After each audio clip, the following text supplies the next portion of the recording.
Yeah, I'm glad this question's come up because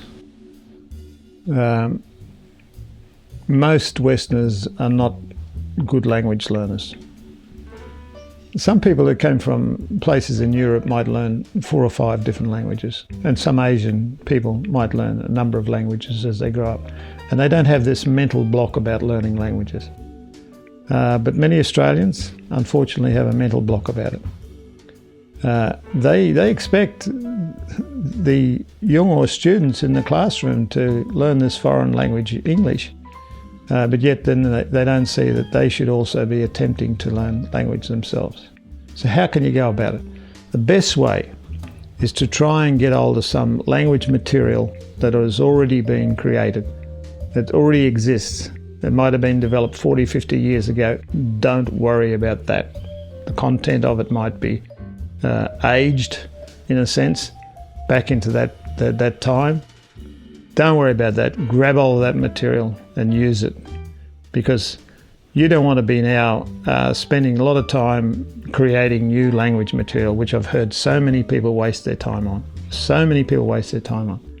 And you can't just grab an Aboriginal person and say, oh, I'm going to sit with this person, they're going to teach me their language.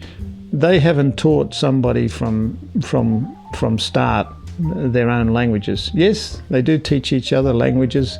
And I remember a time when a guy came to Central Arnhem Land from East Arnhem Land, and he came there to learn the languages of that region. And the way they learn languages is they just sit down and they have sort of debates together, discussions, where they're using the language which is common between the two speakers, and the person who's teaching the other person then starts to drop in the different language phrases.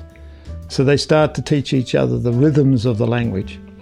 And that's the best way to learn a language. Listen to the people. Know that the language is like learning a song. A song. So listen to that rhythm. Repeat that rhythm. As you walk around the community, as you hear other people speaking, repeat the rhythm.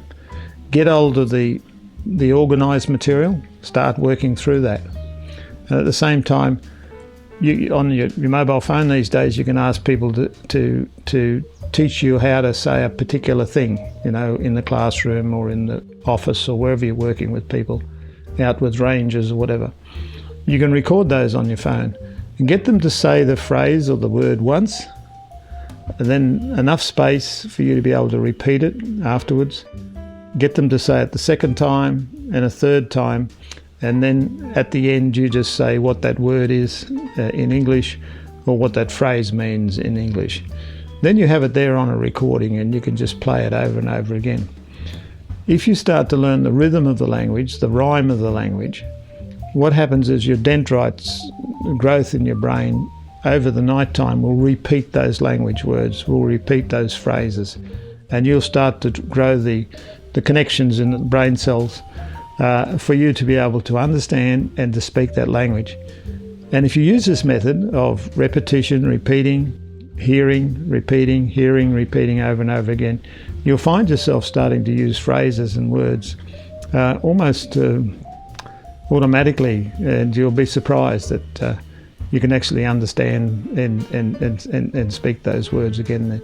But practice makes perfect, as in everything, and the more you practice it, the better off you'll be.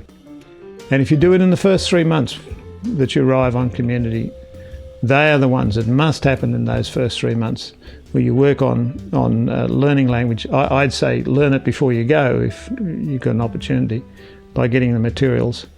But go for it hard in those first 3 months, because that'll then let you have an adventure that you could never dream of.